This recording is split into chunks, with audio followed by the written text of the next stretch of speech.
1년 만에 우리 익스교회 성도님들을 뵙는데요. 참 반가웠던 일은 우리 익스교회의 외모 지수가 굉장히 올라갔다라는 느낌들을 특성을 통해서 받았습니다. 역시 아름다운 것을 바라보는 것들은 참 좋은 감정인 것 같습니다. 여러분들, 우리가 하나님을 고백하면 믿는 성도로서 해야 되는 몇 가지 일들이 있지요. 기도도 열심히 해야 되고요. 주일 성수도 잘 해야 되고요. 그 중에 하나가 우리가 성경을 열심히 읽어야 합니다. 우리 교단은 성경은 하나님의 계시다라고 그렇게 정의하고 있습니다. 계시라는 것은 하나님이 자기 자신을 인간에게 드러내 주시는 것입니다. 그러므로 하나님을 사랑하고 하나님의 뜻과 하나님의 말씀을 흠모하는 사람들은 성경을 잘 읽어야 합니다. 그래서 하나님이 무엇을 원하시고 하나님이 이 시대를 살아가는 우리에게 어떤 것들을 요구하고 계시는지를 분별할 수 있는 능력을 우리가 가져야 한다는 것입니다. 여러분들 성경 많이 읽으시죠? 그리고 성경 읽으실 때마다 하나님께서 주시는 그 기쁨과 감사함들이 있으시죠? 아멘 하시는 분들이 한 분도 안 계시군요. 아멘 하실 때까지 질문 한번 하겠습니다. 성경 읽으시면 즐거우시죠? 네, 그렇습니다. 저도 성경 읽을 때 말씀을 통해서 주는 진리의 깨달음과 기쁨들이 있습니다. 그런데 성경을 읽다 보면 잘 이해되지 않고 어떤 때는 고개가 도리도리질 되는, 그리고 어떤 때는 화가 나는 말씀들이 있다는 겁니다. 저만 그런 건 아니죠. 그렇죠? 여러분들도 아마 저도 마찬가지예요 라고 말씀은 하시지 않겠지만 마음속으로 동의되는 바가 있으실 거다라고 생각이 듭니다. 제가 성경을 읽다가 제일 화가 났던 부분들은 하나님께서 욥의 자녀를 사탄이 취하도록 허락해 주시는 장면이었습니다. 욥의 자녀는 총 7남 3녀 10명의 자녀가 있었는데요. 그 자녀들이 속절없이 목숨을 잃는 장면을 우리는 목격하게 됩니다. 또 어떤 분들은 그러실 수 있을 거예요. 목사님 나중에 또 7남 3녀를 하나님께서 주셨잖아요. 그런데 여러분, 부모가 되신 분들, 아이를 키우고 그리고 아이를 사랑으로 가슴으로 안았던 분들은 자식이 어떤 존재라는 것들을 알고 있습니다. 7남 3녀가 또 생겼다고 잃어버린 7남 3녀의 존재가 그렇게 지워지지 않는다는 것들, 우리는 너무나 잘 알고 있지요. 아마 욥과 그 아내는 잃어버린 그 10명의 자녀들을 생각하며 평생을 그리움과 고통으로 보냈을 거다라는 생각을 하게 됩니다. 그리고 오늘 읽은 본문의 말씀도 저에게는 좀 힘들고 어려운 말씀이었습니다. 왜냐하면 지금 제단에서 방주에서 나온 노아와 하나님께서 언약을 맺어 주시는 장면인데, 하나님께서 무지개를 이렇게 아름답게 하늘에 띄워 주셔서 언약을 맺어 주세요. 그런데 여러분, 하나님의 이 언약, 무지개 언약 이전에 어떤 일이 있었나요? 세상의 모든 인류가 다 멸살당하는 끔찍한 일들이 발생했잖아요. 지금처럼 그렇게 많은 인구는 아니었지만 그래도 적어도 몇십, 몇백, 몇천만의 사람이 지금 끔찍하게 심판받아 죽었던 그런 불행한 사건들이 이전에 있었다는 겁니다. 아마 그 중에는 갓난쟁이 아기도 있었고 세상을 아직 인식하지 못하고 알지 못하는 그런 아이들도 속절없이 죽어가는 비극적인 사건이 이 앞에 있었다는 겁니다. 그런데 우리 하나님께서 오늘 노아와 계약을 맺어주시는데 그 아름다운 무지개를 딱 하나 띄워주시는 거예요. 그 구절을 읽으면서 저는 어떤 생각이 들었냐면, 야, 우리 하나님이 참 낭만이 있으신가? 이 비극적인 사건 앞에서 하나님이 우리에게 낭만을 보여주시는 건가? 라는 생각을 해보았습니다. 그런데 그건 저의 오해였을 거다라는 생각이 들었고, 그래서 이 말씀을 좀 공부를 하게 되었고, 그 공부한 내용들을 여러분과 함께 오늘 나누고자 합니다. 오늘 이 책을 읽으면서, 이 성경을 읽으면서, 이 구절을 읽으면서 제가 들었던 첫 번째 질문은 왜 노아를 선택하셨을까라는 질문이었어요. 당시에도 많은 사람들이 살고 있었는데 왜 하나님께서는 굳이 노아를 선택해 주셨을까라는 질문입니다. 성경에 보면 당시에 노아가 당대의 의인이었다라고 설명하는 구절들이 있습니다. 아마 노아는 다른 사람들보다 하나님의 말씀과 하나님의 뜻에 흡족한 그런 사람이었을 것이다라고 생각됩니다. 하지만 노아도 결국은 아담과 하와의 자손이고 그가 태어나면서 갖고 있던 그 원죄의 부분들은 도저히 씻겨질 수 없었던 내용이었을 거다라고 생각이 듭니다. 그래서 6장 8절의 말씀을 보니까 노아가 하나님의 은혜를 입은 사람이다라는 말씀을 먼저 우리에게 전하고 있습니다. 즉 죄인이었던 노아도 결국 하나님의 은혜를 받아서 구원의 자리에 나올 수 있었다라는 그런 내용입니다. 그런데 여러분 곰곰이 생각해 보면 당시 구원의 자리에 초청받은 사람은 노아와 노아의 식구만이 아니었다는 겁니다. 왜냐하면 여러분 방주가 어디서 건설됐는지 아세요? 방주는 노아의 조그만 다락방도 아니라 계곡도 아니고 방주가 지어진 것은 바로 산 꼭대기에서 방주를 지었다는 겁니다. 그리고 무려 120년 동안 노아의 가족들은 방주를 지었어요. 방주를 짓는 그 모습들을 당시의 사람들도 보았을 겁니다. 그러면서 서로 당시에 노아에 대한 이야기들 나누었을 거다라고 생각이 듭니다. 노아가 저거 뭐 하는 것일까? 하나님께서 세상을 멸하신다고 지금 방주를 짓고 있는 거래. 그리고 그런 소문들은 널리 퍼져나갔을 거예요. 그러나 노아의 가족을 제외한 세상 사람들은 그런 일들이 절대 일어나지 않을 거다라고 생각을 하며 일상의 삶을 살았던 것입니다.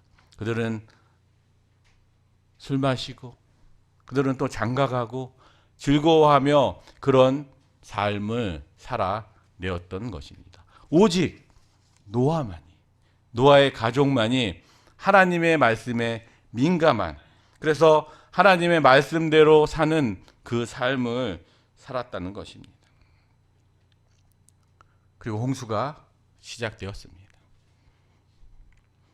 여러분 방주가 어떤 모양인지 아시죠? 방주는 이렇게 사과상자처럼 생긴 거예요. 그 홍수 속에 방향을 자신의 의지로 컨트롤할 어떤 노도 없었고요. 돛대도 없었고요. 그저 하나님의 뜻에 의지해서 그저 하나님의 손길에 맡겨서 노아는 그 1년간의 홍수 기간을 견디며 인내하며 버텨왔던 겁니다. 여러분 생각해 보세요. 당시에 배가 노아의 방주밖에 없었겠어요? 아니었겠죠. 그렇죠? 다른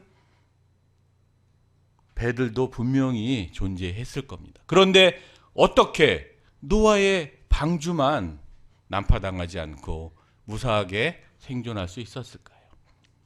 그건 바로 노아가 아무것도 하지 않고 오직 주님의 구원의 손길만을 간절히 소원하고 기다렸다는 것입니다. 노아는 전적인 믿음을 가지고 하나님께서 자기에게 약속한 그 약속대로 자신을 구원해 주실 것이다라는 믿음이 있었고 하나님의 그 구원의 역사에 자신과 그리고 가족들의 몸을 온전히 맡겼기 때문에 노아에게는 생존이라는 놀라운 구원의 역사가 임할 수 있었다는 겁니다. 여러분 우리가 삶을 살아갈 때 우리가 교회 생활을 할 때도 하나님의 구원이 그저 우리가 무엇을 해서 받은 그런 보상으로 생각하며 살 때가 너무 많다라는 생각을 합니다. 내가 교회에 나와서 예배를 드려서 내가 새벽 제단을 쌓아서 내가 하나님께 나에게 주신 물질의 일부를 드려서 그래서 내가 하나님께 구원을 받은 것이고 하나님의 은혜를 입은 것이고 하나님의 놀라운 사랑으로 살아가는 것이다 라고 착각하며 살 때가 있다는 것입니다. 그런데 여러분 하나님께서 우리를 구원해 주신 것은 하나님의 전적인 선택이시고 하나님의 전적인 은혜라는 것입니다. 우리가 뭘 잘해서, 우리가 뭘 열심히 해서, 우리가 하나님께서 주셨던 그 사명들을 온전히 감당해내어서 하나님께서 나를 구원의 자리로 불러주신 게 아니라는 겁니다.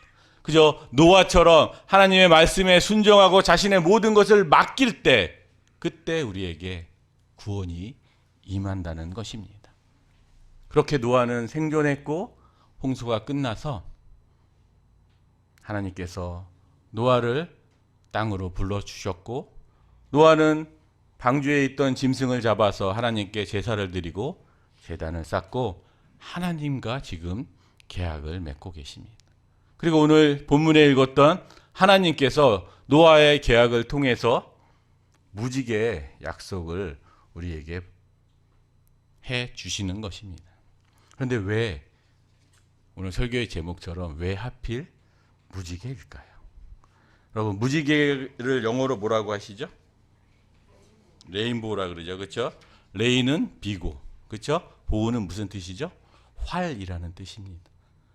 히브리어도 마찬가지로 여기에 캐시트라는 단어를 사용했습니다. 활이라는 뜻입니다. 야곱이 보면 활을 잘 쓰는 사냥꾼이었다라는 그런 구절이 성경에 나오지요. 그때도 캐시트라는 단어를 사용했습니다. 그런데 여러분, 사냥꾼이 짐승을 잡을 때 활의 방향이 어떻게 향해져 있어야 하죠? 이렇게 둥근 면이 바로 내가 잡을 짐승의 방향으로 향해져 있어야 합니다. 그렇죠? 그래야지 짐승을 잡을 거예요. 그런데 하나님께서 오늘 노아와 무지개 계약을 맺어 주시면서 그 활의 방향을 어디다가 올리고 계시죠? 하늘에다가 올리고 계신 거예요. 여러분, 방주 속에 하나님도 함께 하셨을 거예요. 그리고 노아의 가족들을 보호해 주셨을 거예요. 그런데 그때 또 하나님은 세상 속에 심판받는 사람들과도 함께 하셨을 거예요. 그 심판의 때 사랑하는 아내를 잃고 사랑하는 남편을 속절없이 그 시커먼 물에 떠나버리고 가슴 쥐어뜯는 부부의 모습을 하나님은 바라보셨을 거예요. 갓난쟁이 아기를 잃고 울부짖는 그 처절한 울부짐을 하나님께서는 또 들으셨을 거예요. 그 고통의 순간, 그 울부짐, 그 신음들, 우리 하나님은 온전히 그곳에 우리와 함께 계셨던 겁니다. 그러셨기에 그들이 심판받고 그들이 죽음을 맞이할 마땅한 죄인이지만 하나님께서는 도저히 그들의 또 다른 심판을 예비하실 수가 없었다는 겁니다. 그래서 그 심판의 방향을 이제 인간이 아니라 인간을 창조하신 절대자 하나님에게 돌렸다는 겁니다. 너희가 죄를 짓고 심판받을 때, 그래서 너희가 죽음의 하사를 맞아 죽어 마땅하지만 이제 내가 너희를 다시 심판하지 않겠다. 너희의 죄를 내가 대신하는 그런 하나님이 되겠다. 라고 오늘 노아를 통해 말씀하시고 그 심판의 언약을 비껴가는 무지개 언약을 우리에게 허락해 주셨던 겁니다. 그리고 그 무지개 언약은 우리 주 예수 그리스도가 이 땅에 오셨고 그분이 십자가에 오르셔서 피와 온몸의 진액을 다 쏟아 돌아가실 때 완성되었다는 것입니다. 여러분, 세상에 어떤 신이 자신이 만든 피조물, 그 죄 많은 피조물을 위해서 자신에게 저주의 할을 쏘아대는 그런 신들이 있겠습니까? 오직 우리 주 예수 그리스도만이, 그리고 우리 주 예수 그리스도를 이 땅에 보내신 성부 하나님만이 그 모든 일들을 감당해 주셨다는 것입니다. 감사한 일이지요. 오늘 대림절 첫 주를 맞는 우리에게 그런 기쁨과 그런 감격이 있었으면 좋겠다라는 생각을 합니다.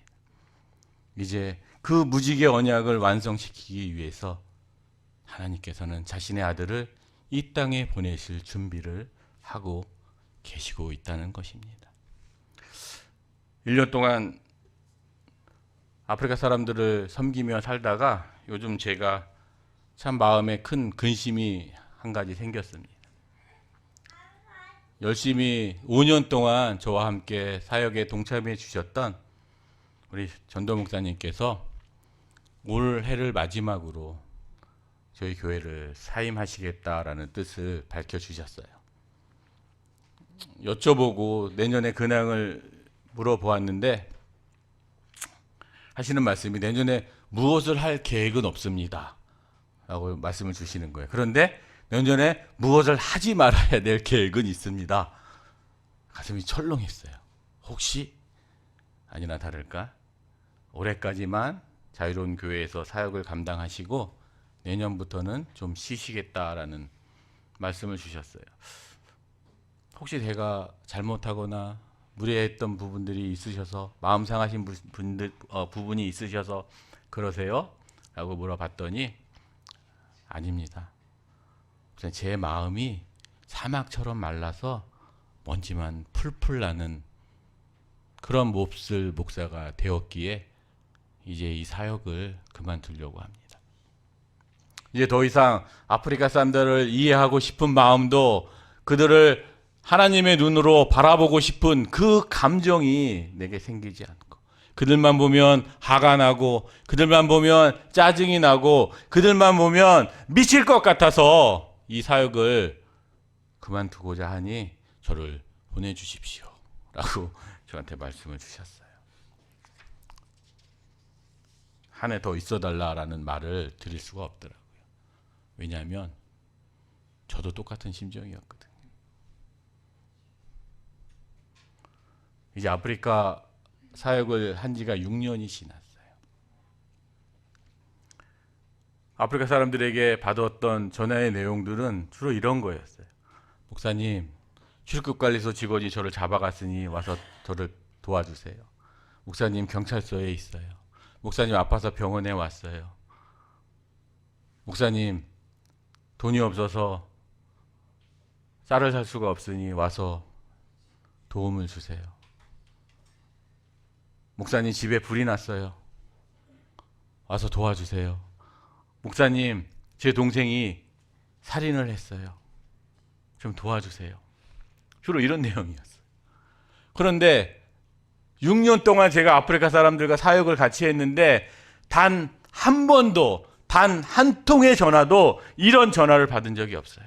목사님, 좋은 일이 있어서 목사님께 전화드려요. 목사님, 제가 하나님께 기도했던 그 기도의 제목들이 삶 속에 응답받아서 목사님 생각나서 기도드려요. 이런 전화를 한 통화도 거짓말 하나 보태지 않아서 한 번도 받은 적이 없었어요. 그저 그들은 저한테 자신의 삶의 필요들, 자신의 삶의 억울함들을 쏟아내고 그리고 그것들이 또한 이루어지면 미련 없이 교회를 떠나는 그런 일들이 제 사역 속에 반복되고 있는 거예요. 그 이야기를 듣는데 6년 동안 아프리카 사람들과 함께 했던 사역들이 마치 주마등처럼 파노라마처럼 싹 스치고 지나가는 거예요. 2018년 4월 1일 날 그게 저희 교회 창립 예배 시작했던 날인데 그날 분명히 11시에 함께 예배 드리기로 했는데 1시까지 나타나지 않아서 예배 드리지 못하고 씁쓸한 마음으로 돌아가려고 했을 때 그때 사람들이 도착해서 함께 예배를 드렸던 그 생각도 나고요. 그러고 나서 3주 있다가 비가 많이 왔던 주일이었는데 아프리카 사람들이 한 명도 교회에 오지 않았던 거예요. 그래서 제가 무슨 큰 실수를 했나 했더니 아프리카 사람들은 비가 많이 오면 바깥에 돌아다니지 않는데요. 그리고 그때 자유로운 교회가 양주에 있었는데 동두천에서 양주까지 사람들이 대중교통을 타고 이동을 했거든요. 그러더니 대표가 와서 우리가 주일날 이동하니까 교회에서 차비를 두당 5천 원씩 달라고 그렇게 요구를 하더라고요. 지들은 1,000원도 안 하면서요, 헌금을. 고민하다가 예배는 하나님께 시간과 물질을 드리는 거니까 그게 싫다 그러면 우리 교회 그냥 문 닫자라고 결론을 맺고, 그 이후로 계속 교회가 유지되는 거 보니까 계속 나왔겠죠. 그렇죠? 치과를 하다가 사용되는 그 도구들이 있어요. 굉장히 날카롭고 바늘 같은 그 도구들을 제가 소독을 했는데, 소독하다 보면 그 도구들에 자주 찔리고 피가 나는 경우들이 있어요. 그런데 약 2달 후에 찔렸던 도구의 환자가 에이즈 환자라는 것이 밝혀져서 눈물로 집사람한테 얘기도 못하고 병원 가서 검사받으며 울었던 그런 기억들이 떠오르더라고요. 이제 나도 그만해야 되지 않을까, 이 사역을. 나도 똑같이 이 목사님과 그런 메마른 사막의 마음을 가진 것 같은데 이제 이 사역 그만 내려놔야 되지 않을까라는 고민들을 하고 있었습니다. 그런데 지역 단체에서 전화가 왔어요. 목사님, 새 옷이 들어왔는데 양이 좀 많긴 한데 이거 오늘 중으로 가지러 오실 수 있어요? 네, 갈게요. 그리고 달려가서 낑낑거리면서 그 옷을 차에 싣고 갖다 놓는 제 모습을 바라보았어요. 그러다가 이런 생각을 했어요. 그래도 내 마음속에 아프리카 사람들에 대한 조그만 연민의 씨앗들이 그래도 자라고 있구나. 처음처럼 그들을 사랑하고 그들과 함께하고 싶었던 그 염원들이 줄어들긴 했지만 그래도 아직까지는 그들을 향한 그 마음이 아직까지는 내게 있구나 라는 사실을 확인했어요. 그리고 오늘 본문의 말씀을 보다가 그런 생각을 하게 됐습니다. 하나님 보시기에 나도 아프리카 사람들과 똑같은 사람이었구나. 그런데 그런 우리를 위해서, 그런 나를 위해서 하나님께서는 무지개 언약을 세워주셨고 저주의 화살을 자신에게 쏘아 대셨구나. 그렇다면 하나님의 은혜를 입은 사람으로, 하나님의 사랑을 받은 목사로서 비록 가슴에 먼지 풀풀 나는 그런 심리적 상태, 영적 상태이지만 하나님께서 맡겨주셨던 이 사역을 한 번 더 감당해 봐야겠다라는 결심을 하게 되었습니다. 그리고 하나님께 기도드렸어요. 주님, 저 잘 아시죠? 항상 툴툴대고 화 많이 내는 그런 목사입니다. 그리고 제가 얼마나 예수님의 길 위에서 비틀거리며 넘어지고 엎어지는 사람인 줄 하나님이 잘 아실 거라고 믿습니다. 그런데 하나님, 그런